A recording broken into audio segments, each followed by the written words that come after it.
இன்றைய இறைவாக்குத்துகள். விண்ணும் மண்ணும் ஒளிந்து போகும் முன் திருச்சட்டம் யாவும் நிறைவேறும். மத்தேயு 5ஆம் அதிகாரம் 18ஆம் வசனம். இன்றைய இறைவாக்குத்துகள்.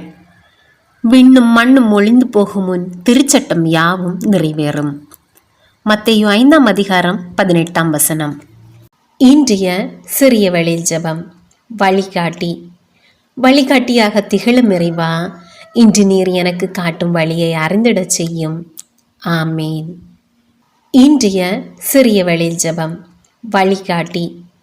வழிகாட்டியாக திகழும் இறைவா, இன்று நீர் எனக்கு காட்டும் வழியை அறிந்திடச் செய்யும். ஆமேன். இன்றைய துதி. பரிசேயர் சதுசேயரின் புளிப்பு மாவை குறித்து கவனத்தோடும் எச்சரிக்கையோடும் இருங்கள் என்று மனிதர்களை அறிந்து கொள்ள செய்யும் இயேசுவே, உம்மை துதிக்கிறேன். மத்தேயு 16ஆம் அதிகாரம் 6ஆம் வசனம். இன்றைய துதி. பரிசேயர் சதுசேயரின் புளிப்பு மாவை குறித்து கவனத்தோடும் எச்சரிக்கையோடும் இருங்கள் என்று மனிதர்களை அறிந்து கொள்ள செய்யும் இயேசுவே, உம்மை துதிக்கிறேன். மத்தேயு 16ஆம் அதிகாரம் 6ஆம் வசனம். ஜெபம். ஆண்டவரே, இயேசுவே, உயிருள்ள இறைவனே, உன்னத இறைவனே, உம்மை ஆராதிக்கின்றேன். இறைபயத்தை தந்து உன்னத இறைவனில் வாழ அருள் கூர்பவரே, உம்மை புகழ்கின்றேன். ஒளியான உமது உயிருள்ள வார்த்தையால் எனக்கு விடுதலை தருபவரே, உமக்கு நன்றி கூறுகின்றேன். நீரே கடவுளாகிய ஆண்டவர் என்றும் நீரே இம்மக்களின் மனதை மீண்டும் மாற்றுவீர் என்றும் இம்மக்கள் அறியும்படி எனக்கு பதில் தாரும். ஆண்டவரே, எனக்கு பதில் தாரும் என்று எலியா உம்மை நோக்கினார். நீரும் இறங்கி வந்து உறுதிப்படுத்தினீர் என்று இன்றைய இறை வார்த்தையில் வாசிக்கின்றேனே.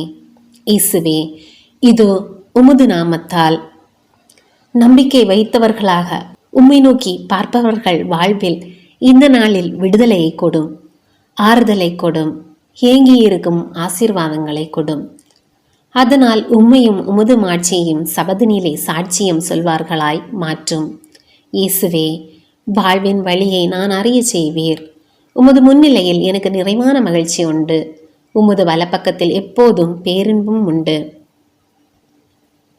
இன்று உம்மிடம் என்றும் வாஞ்சிக் கொள்ளவும் உமது வாயில் கதவருகே காத்திருந்து வளம்பெறவும் இந்த நாளில் அருள் தாரும். ஆண்டவரே, இயேசுவே, இதோ இந்த நாளை உமது கரத்தில் தருகின்றேன். ஆசீர்வதியும். ஏலியாவின் வேண்டுதல் கேட்டு பலிப்பொருளை ஏற்றவரே, பாவியான என் நொறுங்கிய இதயத்தையும் ஏற்று உமது அன்பு தீயால் பற்றி எறிய செய்ய வேண்டுமாய் இயேசுவின் தூய நாமத்தில் ஜெபிக்கிறேன். ஆமேன்.